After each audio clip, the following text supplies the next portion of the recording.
নমস্কার। আজ চলে এসেছি আমার লেখা একটা গল্প নিয়ে, ছায়া। রাহুল আর বিকাশ তাদের পাড়ার একটি বাড়ির দিকে দীর্ঘদিন নজর রাখছিল।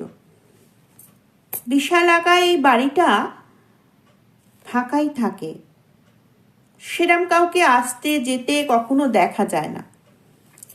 পাড়ার লোকে বলে ওই বাড়িতে যে ভদ্রলোক থাকতেন তিনি নাকি হঠাৎ একদিন কোথাও উধাও হয়ে গেছিলেন। কেউ আবার বলে যে ওই বাড়িতে নাকি ভূত আছে। রাহুল বিকাশ এসব কথায় কান দেয় না। তাদের মনে হয় এত বড় বাড়ি পরিত্যক্ত অবস্থায় পড়ে রয়েছে, ভেতরে নিশ্চয়ই গেলে কিছু পাওয়া যাবে।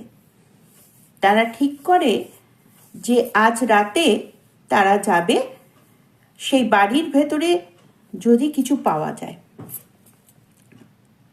রাতের অন্ধকার গাঢ় হয়ে এলে রাহুল আর বিকাশ দুজনে মিলে পাঁচিল টপকে ঢোকে বাড়ির মধ্যে।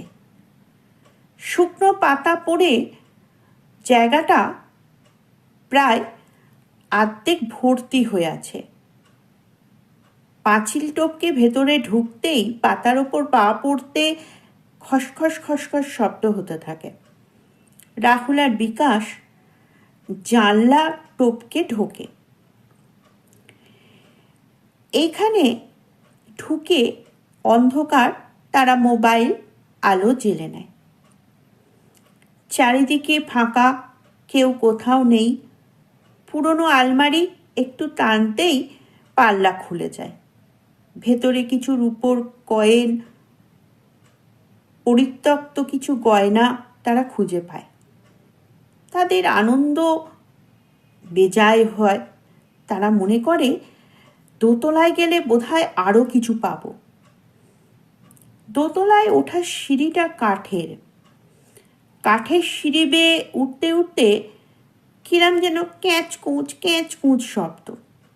রাহুল একটু ভয় পায়, বিকাশকে বলে, চল না, আমরা যা পেয়েছি যথেষ্ট, চলে যাই। বিকাশ বলে, আরে চল না, দোতলায় আরও যদি বেশি কিছু পাওয়া যায়। তারা দোতলায় ওঠে। দোতলায় অনেকগুলো ঘর বন্ধ পড়ে রয়েছে। একটা ঘরের কাঠের দরজাটা একটু মজবুত। রাহুল আর বিকাশ সেদিকেই যায়। দরজাটা ঢুকতে গিয়ে দেখে দরজাটা